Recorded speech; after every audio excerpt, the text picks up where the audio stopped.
नमस्कार, मैं खुशी। आज मैं जो बात करने वाली हूँ वो उस सवाल पे करने वाली हूँ जिसकी सबसे ज़्यादा चर्चा हुई जब से मैं ओशो के बारे में मैंने बात करना शुरू किया। मुझसे सबसे ज़्यादा जो एक सवाल पूछा गया कि क्या ओशो सेक्स गुरु है, दूसरा क्या ओशो के आश्रम में फ्री सेक्स होता है ना। मैं इस सवाल का ठीक ठीक जवाब शायद ना दे पाऊँ, क्योंकि मैंने जब ओशो को जाना तो ध्यान के लिए जाना। मैंने ओशो को जाना तो उनको ये कहते हुए सुना कि दुनिया के हर प्रॉब्लम का सल्यूशन ध्यान में है। जब मैंने पहली बार ये सवाल मुझसे पूछता हुआ सुना तो मुझे आश्चर्य हुआ कि ओशो को लोग इस नाम से क्यों जानते हैं, या ओशो आश्रम के बारे में ऐसी सोच क्यों है लोगों को। रिसेंटली भी मेरे पास एक सवाल आया है। पहले हम जानते हैं कि इसकी चर्चा हम किनके साथ कर रहे हैं। मैं बैठी हूँ, माँ अपना नाम बताएंगी माँ हमारे ऑडियंस को? माँ देवप्रिया। देवप्रिया। माँ आपने कब संन्यास लिया? 2008 में। 2008 में। तो आप कितने सालों से लगभग जुड़ी हुई हैं? हमने भगवान को जाना 2004 में, और इत्तेफाक ये था कि हमने बस दुकान पे भगवान की एक पत्रिका लगी हुई थी जिसमें भगवान की आंखें थी, और मैंने बस देखा उस पत्रिका की तरफ और बस उस आंख की तरफ मैं खिंच गई। मेरी पहली मुलाकात भगवान से ऐसे हुई। ओके माँ, आपकी एज क्या होगी? 53 एज माँ की है, और अच्छा खासा अनुभव आपको ओशो आश्रम में रहा होगा। आप कई ओशो आश्रम में गई होंगी। तो मुझे लगता है एक महिला और जो काफ़ी सारे ओशो आश्रम में घूम चुकी हैं वो सबसे सही पर्सन होंगी इन बातों का जवाब देने के लिए कि ये बातें कहाँ तक सच हैं, क्या है। माँ, मैं आपसे उम्मीद करूँगी कि बिना किसी पक्षपात के जो सच है, जो एकदम, वो आप हमारे सामने रखें, जो आपने अनुभव किया। आज मेरे पास एक मैसेज आया जिस मैसेज में मुझसे पूछा गया कि मैं ओशो के बारे में कुछ जानना चाहता हूँ। मैंने कहा क्या जानना चाहते हैं? तो उन्होंने बोला कि ओशो आश्रम के बारे में जानना चाहता हूँ। मैंने कहा क्या जानना चाहते हैं? तो फिर उन्होंने वही सवाल पूछा जो बहुत बार पूछा गया, ओशो आश्रम में क्या फ्री सेक्स होता है? क्या ओशो को सेक्स गुरु क्यों कहा जाता है? आप मुझे बताइए, आखिर ओशो को इस नामों से क्यों जाना जाता है, और ओशो आश्रम में ऐसा सवाल क्यों मन में उठता है कि वहाँ पे फ्री सेक्स होता है? ये बड़ा कॉमन सा प्रश्न है जी, कि ओशो आश्रम में सेक्स होता है, क्योंकि मुझे लगता है कि जो लोग ये प्रश्न पूछते हैं, सबसे पहले तो प्रश्न वही लोग पूछते हैं जिनके मन में कुछ उस तरह की लालसा होती है, और जो जानना नहीं चाहते हैं ओशो को, बस किसी से सुन लिया। जैसे कि भेड़ चाल लोग चलते हैं ओशो को सेक्स गुरु के नाम से। मीडिया ने, तत्कालीन मीडिया ने भगवान को ये कहा। मैं भगवान ही बोलती हूँ क्योंकि मुझे उनको भगवान बोलना ही अच्छा लगता है। पर माँ, अगर मीडिया ने उस तरह से उड़ाया, कहते हैं कि बिना आग के धुआं नहीं होता है, ये आग उठनी कहाँ से शुरू हुई? अगर कुछ तो होगा।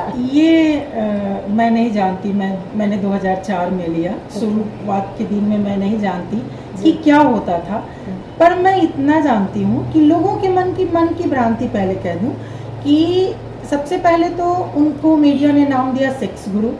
और वो नाम कहाँ से आया? क्योंकि भगवान श्री ने प्रवचन दिया संभोग से समाधि पर, और इतना बड़ा जो क्रांतिकारी कहते ही हैं ओशो को जी। और चूंकि मेरे गुरु हैं तो मुझे तो लगता है कि सब कुछ मेरे लिए वही है। लेकिन यदि हम अलग तरीके से भी उनको देखें तो ये कहीं से मतलब सोचा भी नहीं जा सकता है कि वहाँ उस आश्रम में सेक्स होता है, ये होता है, वो होता है। ये सिर्फ भ्रांतियाँ हैं लोगों की, और नाम भ्रांति पैदा करता है। और लोगों में एक साइकोलॉजी होती है, वो सुन लेते हैं, ये बड़ा कॉमन सा चीज़ है।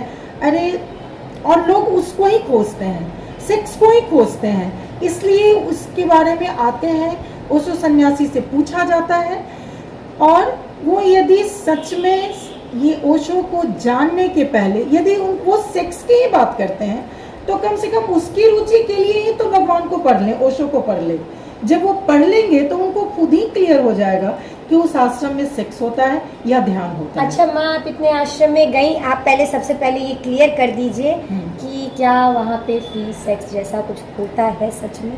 क्या बिल्कुल नहीं होता है, ये लोगों की भ्रांति है, एकदम गलत धारणा है। क्योंकि ओशो ने स्त्रियों को बहुत खुलापन दिया है, इतना खुलापन दिया भगवान श्री ने स्त्रियों को कि आप नॉर्मल स्त्रियां किसी पुरुष के बगल में बैठने में सकुचाती हैं, ओशो की सन्यासी रुतबे के साथ बैठती हैं तो लोगों को लगता है कि अरे मेरे समकक्ष, मेरे रुतबे के सामने, मतलब मेरे रुतबे जैसा हो के ये बगल में बैठ रही है, तो क्या पता इसके भीतर क्या हो। ये मैं तो भारतीय समाज को ही बोलूँगी, ये पचा नहीं पाते हैं, खासकर पुरुष ये नहीं पचा पाते हैं और वो स्त्रियां नहीं पचा पाती हैं जिनमें सामर्थ्य नहीं होता है। वो इस चीज को फील करती हैं। इनका मतलब जो साधक हैं, ओशो के सन्यासी हैं, वो जितने मस्त रहते हैं, इनकी मस्ती ही बहुत अलग, और सारे लोग समझते हैं जो अदर ओशो से नहीं जुड़े हैं वो लोग भी समझते हैं कि इस सन्यासी में आकर विशेषता कैसी है कि ये हमेशा मस्त रहता है। तो गलत धारणा होती है। अच्छा माँ, लेकिन मैं एक बात बताऊँ आपको, जैसे मेरा 2-3 जगह अनुभव रहा कि मैं जैसे 2-3 ओशो आश्रम गई, मुझे हर ओशो आश्रम में कुछ लोग ज़रूर ऐसे दिखे जो मुझे लगा कि वहाँ ध्यान करने नहीं आए, वो उसी खोज में आए हैं। उनको ऐसा लगता है कि ओशो से जुड़ी हुई जो स्त्रियाँ होती हैं बहुत ओपन माइंडेड होती हैं, और ओपन माइंडेड की डेफिनेशन उनकी ये होती है कि वो कुछ भी करने के लिए तैयार है। और मुझे इस तरह की मेंटेलिटी कुछ लोगों में वहाँ दिखी। तो उसका क्या कारण है कि ऐसे लोग वहाँ पे पहुँच जाते हैं जिनको ध्यान से नहीं लेना देना है, बहुत ज़्यादा स्त्रियाँ खोजने के लिए चलते हैं। रियलिटी में भी ऐसा है। शिविर है जी, शिविर में लोग आएंगे जी, साधक भी बन जाते हैं। मान लीजिए भगवान के साधक भी बने, चूंकि भगवान ने स्वतंत्रता पूरी दी, साधक भी बन जाते हैं। लेकिन यदि उनके दिमाग में ये है कि मुझे ध्यान नहीं, मुझे यहाँ स्त्री को खोजना है, तो वो ऐसी हरकत करेंगे, चाहे वो ओशो सन्यासी ही क्यों ना हो, उनको ध्यान से कोई वास्ता नहीं है, वो ऐसी हरकत करेंगे। लेकिन हम उनको ओशो सन्यासी फिर नहीं कहेंगे। अच्छा माँ, आप गलत भी तो आ जाते हैं। वो आपने पुस्तक पढ़ी है, संभोग से समाधि पुस्तक आपने पढ़ी है? एक आध चैप्टर पढ़ी है मैं, पढ़ी। अच्छा, आपको क्या लगता है, मतलब उसका नाम केवल सुन के, मुझे नहीं मालूम कि लोगों ने उसको पढ़ा है कि नहीं पढ़ा है। मैंने जितना पढ़ा है, मैंने जितना जाना, उसमें जो टॉपिक है उस बारे में वो वैसा नहीं है। वैसा नहीं है, वैसा नहीं। जो लोग उसको समझते हैं, अगर उसने उसको पढ़ा, लोगों को ऐसा लगता है कि ओशो ये कह गए कि इसे करने से ही प्राप्त होगा, मीन्स जो सेक्स करेगा उसे ही ध्यान की प्राप्ति होगी। वो वही उलझ के रह गए हैं। क्या है ये कहाँ तक सच है? मुझे तो लगता है जैसा कि ओशो ने इस पर जो बात की, अब पता नहीं, मैं अपनी समझदारी से ये बात कहती हूँ। गृहस्थ जीवन को ओशो ने कहा है कि जोरबाद बुद्धा भगवान का रहा है कि तुम संसार में रहो, घर में रहो, गृहस्थ सन्यासी बन के रहो। अब तुम शादी विवाह नहीं भी कर सकते हो, लेकिन घर को उन्होंने प्रेफर किया है।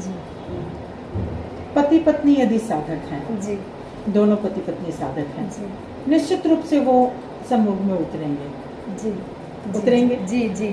तो उन्होंने कहा कि अगर इस और तुम ध्यान करते हो तो ठीक है, लेकिन तुम उस क्रिया को भी अगर पूरे ध्यान से, पूरी ऊर्जा के साथ करें, ऊर्जा के साथ, वो भी एक पूजा बन जाएगी, तुम्हारी वो भी एक साधना बन जाएगी। उनके कहने का अर्थ ये था, तुम प्रेमी प्रेमिका हो और तुम उस क्षण उतरते हो, तो फिर तुम्हारा वो ध्यान बन जाएगा। ओशो ने ये नहीं कहा कि इसके लिए लड़के ढूंढो, इसके लिए पुरुष ढूंढो और तब तुम उतरो, कोई भाड़े पे ले आओ, वहीं से निर्वाण की प्राप्ति होगी। उनका कहना ये भी एक अंग है जीवन का, जिस तरह से, तो इस माध्यम, ये भी एक माध्यम। ये सिर्फ ओशो ने नहीं कहा ना, ये तो सभी कहते हैं। ये भी बिल्कुल भारत हमारे पहले से किताबें लिखी गई है। वात्स्यायन ने कहा, आज भी तंत्र में स्त्रियों का, स्त्री पुरुष का ये है।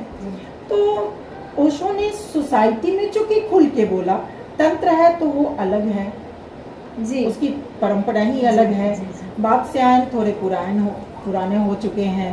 तो ओशो ने अभी जो बोला और तो खलबली मची समाज में। लेकिन ओशो ने कहा ओशो ने तो यहाँ तक कहा, हमने पढ़ा भगवान को, कि जब जोड़े तुम जाते हो, पति पत्नी हो, प्रेमी प्रेमिका जो भी हो, तो तुम संभोग में ऐसे उतरो जैसे तुम मंदिर में जा रहे हो। हमने पढ़ा है भगवान को एक जगह, इसको घृणित नहीं कहा है। और यदि युवा कहते हैं तो उनके मन में एक क्यूरियोसिटी होती है, इसलिए वो और सोचते हैं, ओपन माइंड है। एक पॉइंट और है माँ, जैसे ओशो ने ना सभी तरह के टॉपिक को टच किया। उसमें वो जानते थे कि ये एक टॉपिक है जो सारे मतलब लोगों को खींचती है। और उन्होंने जैसे कहते हैं ना कि कांटा डाला जाता है, और कांटे में आटा डाला जाता है ताकि मछली फंसे।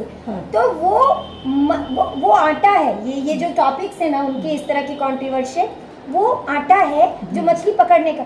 अब वो जब मछली खाने आती है वो उसके अंदर ध्यान घुसा देते हैं।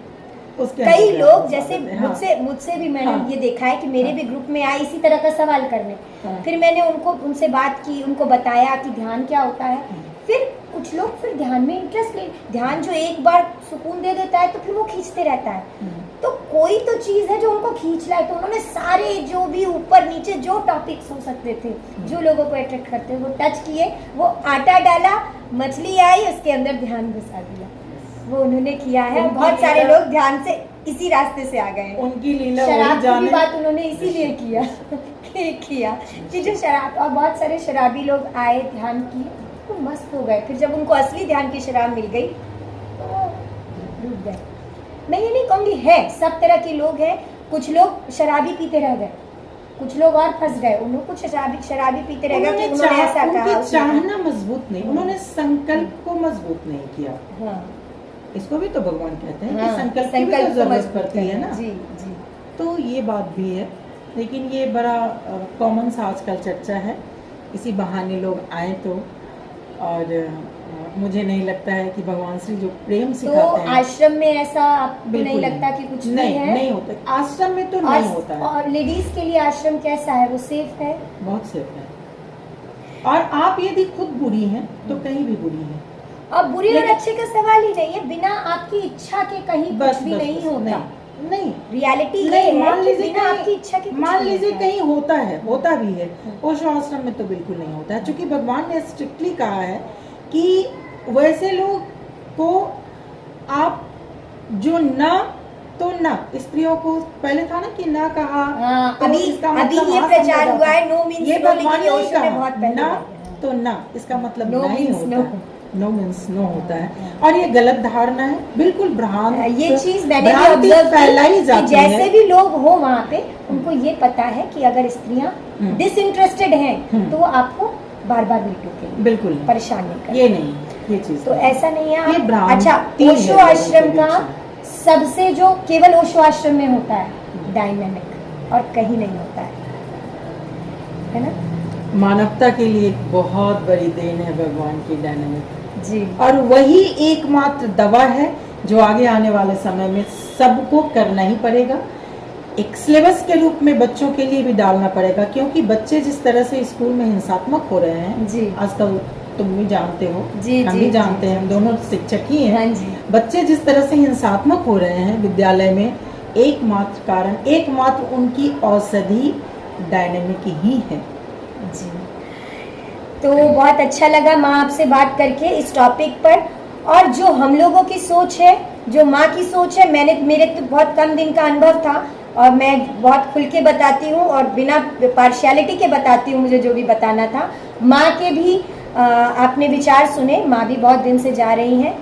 तो ओशो आश्रम जो महिलाएं मुझसे पूछती हैं जाना चाहिए कि नहीं जाना चाहिए, आप बिल्कुल फ्री होके जाइए और आप बस खुद पे भरोसा कीजिए, तो कहीं कुछ भी नहीं होगा। आप बस किसी की बातों में मत आइए, आप अपनी साधना के लिए जाइए और साधना वहाँ पे होती है। डायनेमिक एक ऐसा मेडिटेशन है जो और कहीं नहीं होता, सिर्फ ओशो आश्रम में होता है और वो बहुत इम्पोर्टेंट है। मेरी भी ध्यान की गति वहीं से शुरू हुई है। और बाकी ओशो आश्रम में सेक्स होता है कि नहीं होता है, वो उसकी चर्चा हम लोगों की हो गई। दो जोड़े कहीं पर भी जाएं, अगर उन लोगों की इच्छा है तो वो कहीं पर भी होता है। वो होटल के रूम में होगा, वो कहीं और आश्रम में होगा, कहीं पर भी होगा, दो लोगों की इच्छा होगी। और अगर दो लोगों की इच्छा नहीं है तो कोई ज़बरदस्ती कहीं पर कुछ नहीं होता है। तो माइंड को ओपन कीजिए। ओशो आश्रम ध्यान की जगह है, ध्यान की, और किसी चीज़ की जगह नहीं है। और बहुत पवित्रतम जगह है। ठीक है माँ, प्रणाम।